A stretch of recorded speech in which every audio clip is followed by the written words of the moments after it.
संस्कार टेक्निकल की ओर से आप सभी को नव वर्ष की हार्दिक शुभकामनाएं। संस्कार टेक्निकल परिवार अपने सारे सब्सक्राइबर, अपने सारे स्टूडेंट के उज्जवल भविष्य की कामना करती है। तो आज मैं बात करना चाहूँगा 2021 के पहले 2020 की कुछ ऐसी इम्पोर्टेंट घटनाएं जो मुझे लगता है कि समय के दौर से आज बीत गई, लेकिन आज मैं उन सारी बातों को एक बार दोबारा करना चाहूँगा। कोरोना वायरस, आप जानते ही हैं कि चीन से शुरू ये कोरोना वायरस काफ़ी ज़्यादा संक्रमित हुए लोग, और इस बारे में मैं बताऊं कि भाई प्रत्येक लोगों में आज भी कोरोना वायरस का डर विद्यमान है। तो ये 2020 की घटनाएं, मुझे लगता है कि कुछ ऐसे घटनाएं जो मुझे लगता है कि आज भी लोगों के मन से कभी मिट नहीं सकता। कितने लोग भाई 2020 में कोरोना वायरस के शिकार हुए और कितने लोग मारे गए, ये आज किसी से छुपी नहीं है। पूरे विश्व में आज 2020 को लोग याद करेंगे। भारत में भी 21 मार्च के बाद 22 मार्च से मोदी जी के नेतृत्व में लॉकडाउन लगाया गया, और सड़कों पर कितने लोगों की भाई पिटाई हो गई और कितनी की खिंचाई हुई, और मज़दूर भी बहुत सारे लोग बेरोजगार हुए और सारे मज़दूरों का अपने घर की ओर पलायन। ये सारी स्थिति मुझे लगता है कि लोग भूल नहीं पाएंगे।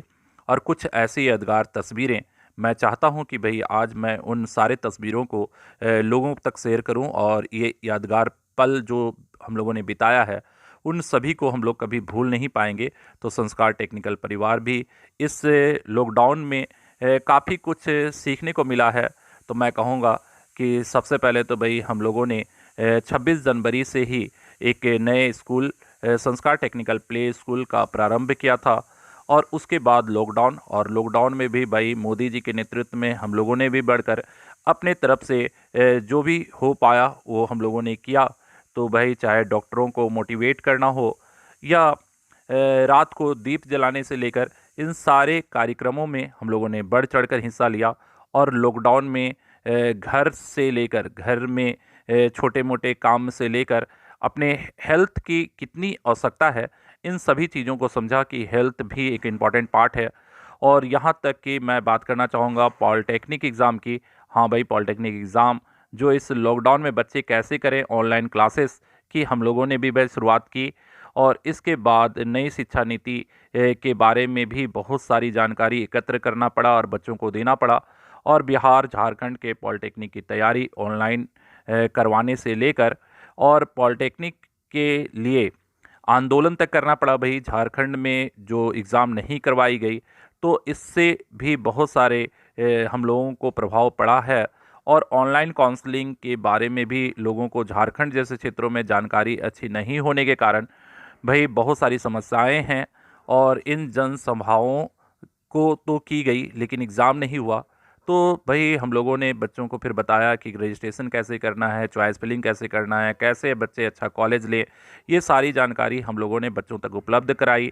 तो 2020 मुझे लगता है कि सभी लोगों के लिए ऐतिहासिक पल रहा है। और समाज के लिए भी हम लोगों ने समाज के कुछ समाज सेवी लोगों के साथ मिलकर समाज की कुछ भलाई के लिए भी हम लोगों ने काम किया। और बहुत सारे हमारे यूट्यूब के मित्रों ने भी भाई बढ़ चढ़कर हिस्सा लिया, और मैं आज उन्हें भी धन्यवाद देना चाहूँगा और उन्हें थैंक्स करना चाहूँगा कि उन लोगों ने भी बढ़ चढ़कर हम लोगों का साथ दिया है और आगे बढ़कर उन्होंने वे भी बहुत कुछ सोसाइटी के लिए किए। तो ये कोरोना वायरस का समय मुझे लगता है कि हम लोगों सभी लोगों के लिए यादगार पल रहा। और भाई कोरोना वायरस से सभी लोग बहुत हद तक अपने संक्रमण से बचने के लिए जांच करवाए, और ये जांच ही एक रास्ता था बचाव के लिए। और कोरोना वायरस के समय आप जानते ही हैं कि किसी भी पूजा या पर्व को बहुत ही शालीनता के साथ सन्नाटा में बिताया गया। और यहाँ तक कि बड़े बड़े विश्वविद्यालय और यहाँ तक कि हमारे कोयलांचल यूनिवर्सिटी में भी सन्नाटा पसरा रहा। और हम लोगों ने भी भाई 15 अगस्त के दिन बच्चों को मोटिवेट करने से लेकर, और 31 दिसंबर हम लोगों ने काफ़ी मिस किया है, क्योंकि 31 दिसंबर का एक ऐतिहासिक संस्कार का पल जो 2010 से शुरू हुआ। और 2010 में हमारे 31 दिसंबर के जो टॉपर थे आदित्य, उन्हें कौन नहीं जानता। आदित्य जो जिंदल में जॉब किए, उसके बाद रेलवे लोको पायलट। और ये सारी घटनाएं कहीं ना कहीं मुझे लगता है कि यादगार रही है हम लोगों के लिए। चाहे 2011 में सोमनाथ जैसे एक गरीब परिवार से निकले बच्चे का थर्ड रैंक लाकर झारखंड के आदित्यपुर पॉलिटेक्निक कॉलेज में पढ़ा जाना, और उसके बाद बीआईटी सिंदरी का सफ़र, ये सभी लोग जानते हैं कि भाई कितना कठिन होता है एक गरीब परिवार से आगे बढ़कर और कॉलेजेस में एक अच्छे पोस्ट पर जाने के बाद आज वो एनटीपीसी में जॉब कर रहे हैं। तो बहुत खुशी होती है इन चीज़ों को लेकर। मैं बात करना चाहूँगा 2011 के बाद 2012 में राहुल स्वर्णकार जिन्होंने भाई 31 दिसंबर को अपने सुपर 31 के बैच में टॉप कर उसके बाद उन्होंने भी एक इतिहास रचा। तो वही बहुत सारे बच्चे हैं जिन्होंने आज सुपर 31 जो हमारा बैच 31 दिसंबर को चलता है, तो राहुल स्वर्णकार जो जिंदल में कार्यरत हैं और आज जिंदल में कार्य कर रहे हैं, तो भाई इन्होंने भी अपना काफ़ी कठिन परिश्रम किया है और आज भी कठिन परिश्रम के द्वारा आज काफ़ी मेहनत कर रहे हैं और जिंदल में भी आज उन्होंने एक ऊंचाई को छुआ है। तो मैं कहूँगा कि ये ऐसे बच्चे हैं जो आज ऊंचाइयों को भाई आज छू रहे हैं और इनके लिए मैं हार्दिक शुभकामना दूंगा इन बच्चों को।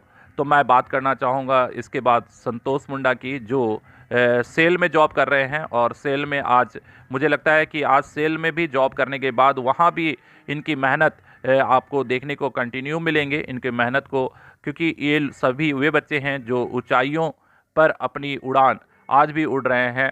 मैं 2015 की बात करना चाहूँगा।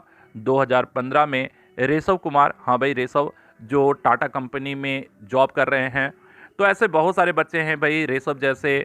चाहे आप अजीज़ अंसारी की बात कर लें तो अजीज़ अंसारी भी टाटा कंपनी में नौकरी कर रहे हैं। उसी तरह से नकुल की बात करें जो खामोशियों के साथ टाटा कंपनी में आज भी लगे हुए हैं। तो ऐसे बहुत सारे बच्चे जो सुपर 31 हमारे बेस से निकलकर आज इतिहास के कोने कोने तक पहुँचे हैं। सुपर 31 का एग्ज़ाम जो संस्कार टेक्निकल परिवार द्वारा हर 31 दिसंबर को कराया जाता था, लेकिन इस साल भाई नहीं हो पाया और हमारे मुख्य अतिथि श्री अविनाश जी जो झारखंड में बोकारो के उपमेयर हैं, तो उनका भी सहयोग कंटिन्यू हम लोगों को मिला। बहुत सारी महिलाएं जो बढ़ चढ़कर भाई हमारे इस संस्था में अपना सहयोग दी हैं और हमारे कुछ पुराने छात्र नेता भी इसमें बढ़ चढ़कर कंटिन्यू साथ दिए। तो ये सुपर 31 का एग्ज़ाम इस साल हम लोग कंडक्ट नहीं करा पाए, तो ये संस्कार टेक्निकल परिवार इसे मिस करता है। लेकिन 2021 की शुभकामनाओं के साथ मैं आशा रखूँगा कि फिर से 2021 में हम लोग जो 31 दिसंबर होगी उसमें हम लोग निश्चित तौर पर कार्यक्रम को करेंगे और 2021 पुराने सालों को बिताते हुए अब एक उज्जवल भविष्य के साथ आगे बढ़ें। तो मैं यही कामना आप लोगों के लिए भी करूंगा कि 2021 में आप अपने उज्जवल भविष्य को लेते हुए अपने देश का नाम रोशन करें।